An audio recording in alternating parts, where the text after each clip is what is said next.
एक शेख फरीद साहब जी के नाम के एक मुसलमान संत हुए हैं, भक्त हुए हैं। वे बचपन में काफ़ी शरारती थे और उनकी माता जी उनसे प्रतिदिन नमाज अदा करने को कहती थी, लेकिन वो नहीं करते थे, मानते नहीं थे। वो कहते थे कि मुझे अल्लाह से क्या मिलेगा, मैं क्यों करूं नमाज। एक दिन माँ ने कहा, बेटा अल्लाह तुझे खजूर देगा। अब शेख फरीद साहब जी को खजूर बहुत प्रिय थे, वो उनका मनपसंद फल थे। वो कहने लगे, क्या सचमुच है? माँ ने कहा हाँ। शेख फरीद साहब जी ने कहा कि देख लो, अगर अल्लाह ने मुझे खजूर नहीं दिए तो मैं कभी भी नमाज नहीं करूँगा। माता ने कहा, बेटा वो अवश्य देगा। उसकी माता ये चाहती थी ये किसी भी तरह से शरारत करना छोड़ दे, नमाज क्या इसे करनी आएगी, लेकिन मैं अपना काम कर लिया करूँगी। लोग बहुत से उलाहने देने के लिए आते हैं। माता ने क्या किया कि एक चटाई बिछाई और कहा, बेटा जब तक मैं न कहूँ तब तक तुझे आँख नहीं खोलनी। और ऐसे विधि बता दी कि जैसे लेटकर मत्था टेकना और अपने नमाज अदा करने का तरीका बता दिया। शेख फरीद साहब जी ने कहा कि क्या कहूँ माँ। माता ने कहा कि बेटा ये कहते रहना कि अल्लाह मुझे खजूर दे, अल्लाह मुझे खजूर दे। शेख फरीद साहब जी यही कहते रहे, अल्लाह मुझे खजूर दे, अल्लाह मुझे खजूर दे। और माँ अपने काम में लग गई। उसकी माँ ने क्या किया कि थोड़े से खजूर ला करके फरीद साहब जी की चटाई के नीचे रख दिए। जब माँ का काम निपट गया तो उसने कहा, बेटा अब उठ जा। माँ ने सोचा कि ये अब कोई शरारत करेगा तो मैं इसे पकड़ लाऊंगी और बिठा लूँगी। शेख फरीद साहब उठे, उसने कहा कि माँ खजूर तो कहीं है ही नहीं। और वो चल पड़े नाराज होकर, कहने लगे कि माँ तू तो बहुत झूठी है। आप तो कह रही थी कि अल्लाह मुझे खजूर देगा, पर अल्लाह ने तो खजूर दिए ही नहीं। अब आज के बाद मैं कभी भी नमाज नहीं करूँगा। माँ बोली, बेटा अल्लाह ऐसे सबके सामने थोड़े ही दिया करता है, वो तो गुप्त रूप से दिया करता है। जिस कपड़े के नीचे तू नमाज कर रहा था, देख उसको उठाकर। उसने उठा करके देखा तो एक पत्ते में 4-5 खजूर रखे थे। उन्होंने उन खजूरों को खाया और खूब खेले कूदे। जब शेख फरीद साहब ने खजूर खा लिए तो थोड़ी देर के बाद बोला कि माँ अब बता नमाज कब करनी है। नमाज 5 समय करनी होती है। तो माँ क्या करती थी कि जब वो व्यस्त हो जाता था, आंखें बंद करके कहता था कि अल्लाह मुझे खजूर दे, तो माँ चुपके से खजूर उसके चटाई के नीचे रख देती थी। एक दिन वो काम करने में ऐसी लग गई कि खजूर रखना ही भूल गए। शेख फरीद जी उठे, उन्होंने चादर उठाकर देखी तो वहाँ उसी प्रकार से खजूर रखे थे। वो खजूर खाता हुआ आ रहा था। अब उनकी माँ को याद आया कि आज मैं खजूर रखना तो भूल ही गई और ये तो आ रहा है। अब ये निकम्मा कहेगा कि मैं नमाज नहीं करूँगा। हे भगवान, ये आज क्या हो गया, मैं कैसे भूल गई। शेख फरीद खजूर खाता हुआ आ रहा था। उसकी माँ ने कहा, बेटा ये खजूर तू कहाँ से लाया?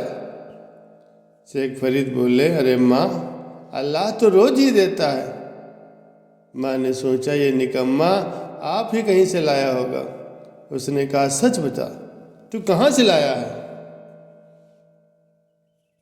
शेख फरीद साहब ने कहा, माँ देख यहीं तो पड़े थे, मैं कहीं बाहर से तो आया नहीं। अब उसकी माँ के पसीने आ गए कि सचमुच में ये तो परमात्मा ने बहुत ही सुंदर और स्वादिष्ट खजूर भेज दिए हैं। ये लक्षण थे बाबा फरीद साहब जी के बचपन के। वो पिछले जन्म के संस्कारी हंस थे। और ऐसे हंस के लिए पूर्ण ब्रह्म परमात्मा साथ साथ फिरते हैं। फरमाते हैं कि जो जन हमारी शरण है, ताका हूँ मैं दास, गेल गेल लाग्या करूं जब तक धरती आकाश। उसी बालक शेख फरीद साहब ने बड़ा होकर के अपने घर बार को त्याग दिया, क्योंकि जिसको भगवान की चाह है, तड़प है, जब तक उसको यथार्थ मार्ग नहीं मिलता तो उसने जा करके एक सूफी संत यानी एक तपस्वी संत को अपना गुरु बना लिया। अब उस तपस्वी को जैसा ज्ञान था, उसने उसको कहा कि बेटा तब से अल्लाह का दीदार होगा, परमात्मा के दर्शन होंगे, और जितना घोर तप कर सकते हो करो। उसने विधि भी बता दी। शेख फरीद साहब वैसा ही करने लगे। आश्रम में वो जहाँ रहते थे वहाँ 5-7 और शिष्य थे उनके। उन्होंने क्या कर रखा था कि प्रतिदिन एक शिष्य की सेवा बांट रखी थी। एक दिन एक व्यक्ति और दूसरे दिन दूसरा व्यक्ति। खाना बनाएगा, गुरुजी को स्नान कराएगा, उनके वस्त्र धोएगा, गुरुजी का हुक्का भी भरेगा। शेख फरीद साहब के गुरु हुक्का पिया करते थे। शेख फरीद साहब के प्रति उस गुरुदेव का काफ़ी रुझान था। वो शेख फरीद जी को बहुत ही विश्वसनीय मानता था और उसको सेवा में अधिक रखता था। तो अन्य शिष्य उससे ईर्ष्या करने लगे कि गुरुजी शेख फरीद जी को ज़्यादा मानते हैं और हमसे इतना प्रेम नहीं करते। कोई ऐसा तरीका ढूंढो कि ये गुरुजी की नज़रों में गिर जाए। ये आग सब जगह लगी है, जहाँ परमात्मा का वास नहीं होता वहाँ ये बीमारी सब में डेरा डाल लेती है, लेकिन जहाँ पूर्ण परमात्मा का वास होता है, पंजा होता है, वहाँ ऐसी घटनाएं जल्दी से नहीं घटती। परमात्मा कोई न कोई कारण बना करके उनको सीधा कर देता। तो क्या हुआ कि एक दिन फरीद जी की सेवा का दिन आ गया। उसने शाम के समय खाना बनाया और खाना बनाकर जब वो खिलाने के लिए गया तो उसके बाद हुक्का भरने के लिए अग्नि तैयार करनी होती थी। वो तैयार करके रख गया। उन चेलों ने क्या किया कि ये जो हुक्का भरने के लिए अग्नि होती है उस पर पानी डाल दिया।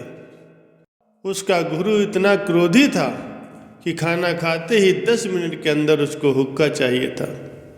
अगर 10 मिनट में हुक्का नहीं आता तो वो डंडा उठाकर बिना गिनती के उस सेवक को खूब मार लगा करता था। इतना पीट देता था कि उस सेवक को सेवा से वंचित कर दिया जाता था। तो उन्होंने यही तरीका ढूंढा कि आज ये समय से हुक्का नहीं भर पाएगा और गुरु चेले की यारी टूट जाएगी। अब शेख फरीद जी खाना खिलाने लगे। वो तो निश्चित था कि 2 मिनट में हुक्का भर के दे दूंगा। अग्नि तैयार रखी थी।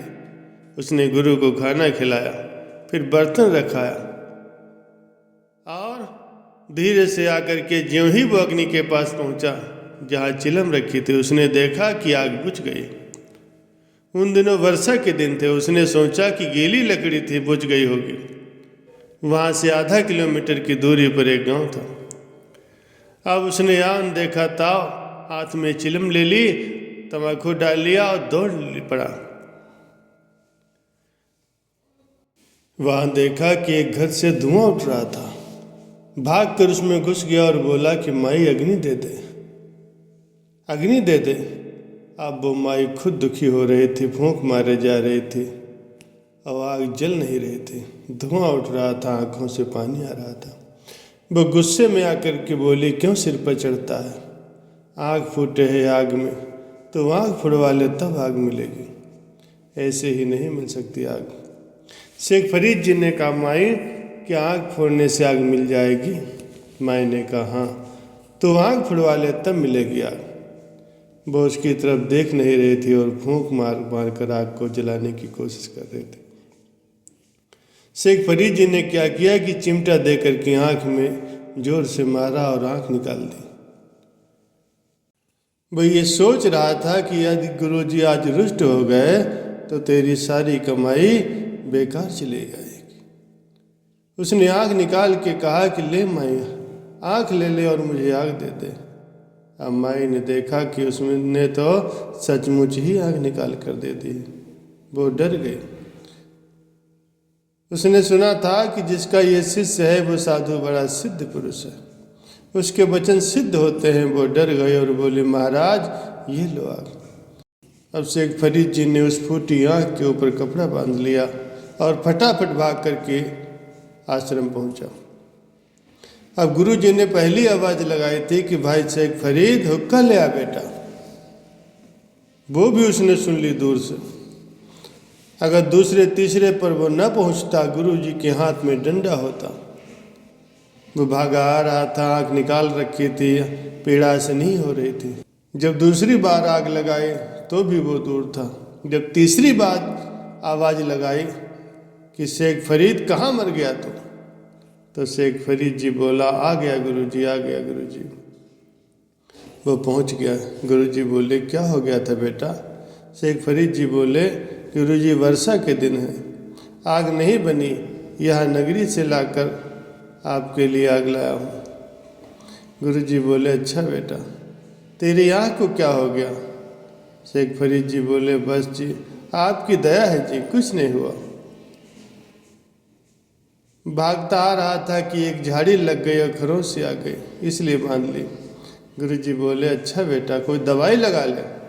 अब वो गुरु जी हुक्का पी करके सो गया। उस माई को नींद नहीं आई कि हे भगवान ये क्या हो गया, कैसा पाप हो गया मेरे से। उसने एक डिब्बे में वो आँख रखी थी छुपा के। उसने सोचा कि अभी रात को जा नहीं सकती, सुबह जाऊंगी। सुबह वो उस आँख को लेकर के गई और उस संत से कहा, महाराज जी मुझे माफ़ कर दो, मुझसे गलती हो गई। संत बोला, क्या हुआ बेटी? माई बोली, माफ़ कर दो महाराज, मेरे से बहुत बड़ी गलती हो गई। ऐसे आपका भक्त अग्नि लेने आया था और मैं धुएं से दुखी हो रही थी। मौसम गीला था जिसकी वजह से लकड़ी भी नहीं जल रही थी और फूंक मार मार कर मेरी आंखें धुएं से खराब हो रही थी और मैंने ऐसे ही कह दिया और आपके शिष्य ने सचमुच में आँख निकाल करके दे दी। हे गुरुजी मुझे माफ़ कर दो, मुझसे पाप हो गया, मैंने तो वैसे ही कहा था। उस संत ने सोचा कि ये तो गजब हो गया। उसने बोला कि शेख फरीद कहाँ है, उसे बुलाओ। शेख फरीद आ गया। उसने देख लिया कि माई आई है, ये तो बात बिगड़ गई। संत बोले, बेटा क्या हो गया तेरी आँख को? शेख फरीद बोला, कुछ नहीं गुरुजी, आप बैठे हो तो दास को क्या हो सकता। गुरुजी ने कहा, खोल इस कपड़े को। वो कपड़ा खोला गया तो वो आँख ज्यों की त्यों हो गई।